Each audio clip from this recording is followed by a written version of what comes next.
Bonjour, bienvenue dans cette nouvelle capsule vidéo toujours sur Athènes, toujours dans le grand bébé Périclès, un citoyen réformateur, le siècle de Périclès. Abordons maintenant une troisième sous-partie, le rayonnement et l'héritage grec et athénien. On peut considérer que on peut retenir 7 héritages de la Grèce et notamment d'Athènes. Et tout d'abord par la pensée philosophique. Elle est renouvelée, cette pensée, par Socrate, mais aussi par Platon. C'est une pensée qui se base sur la rationalité et sur l'envie de comprendre le monde. Ensuite, donc, il y a les grands auteurs de théâtre comme Échille, qui est auteur de dramaturgie, ou Sophocle, qui lui aussi va créer de nombreuses pièces de théâtre dramaturgiques euh, que l'on retient encore aujourd'hui.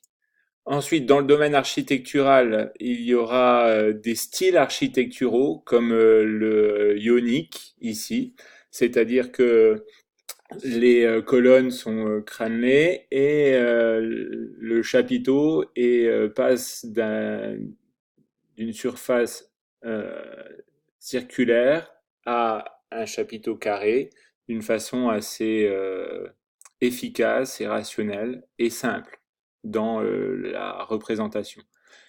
Il y a aussi les chapiteaux ioniques et là on voit que le raffinement et la précision se développent avec ces spirales qui en fait décorent le chapiteau.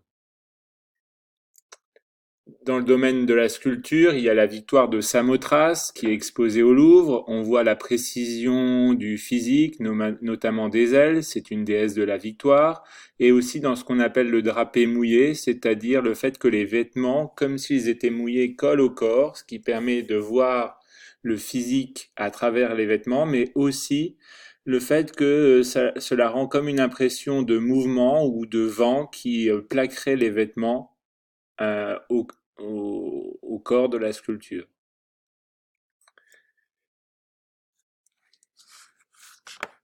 L'héritage suivant, c'est l'héritage dans le domaine des mathématiques, avec l'invention des mathématiques et notamment de Pythagore et de son célèbre théorème dans le domaine de la géométrie. Il y a aussi la médecine avec Hippocrate, qui est ici. Hippocrate, qui est considéré comme le premier des médecins. On reconnaît en lui la qualité d'observer et de mettre des termes précis aux symptômes qu'il rencontre chez les malades. En histoire, il y a deux Grecs et deux Athéniens qui ressortent. Ce sont Hérodote et Thucydide, qui sont considérés, Hérodote, comme le père de la géographie et entre autres le père de l'histoire, par ses récits et par ses tentatives d'explication, et Thucydide qui, lui, commence à mettre en place la démarche historique, c'est-à-dire de comparer les différentes sources pour essayer de retrouver la vérité historique. Enfin, il y a des chefs-d'œuvre. Le chef-d'œuvre principal, c'est l'Acropole, c'est-à-dire la forteresse qui surplombe Athènes, sur lequel donc a été édifié le Parthénon. Le Parthénon, c'est donc le temple d'Athéna. Donc l'Acropole est le symbole de la puissance et de la richesse d'Athènes.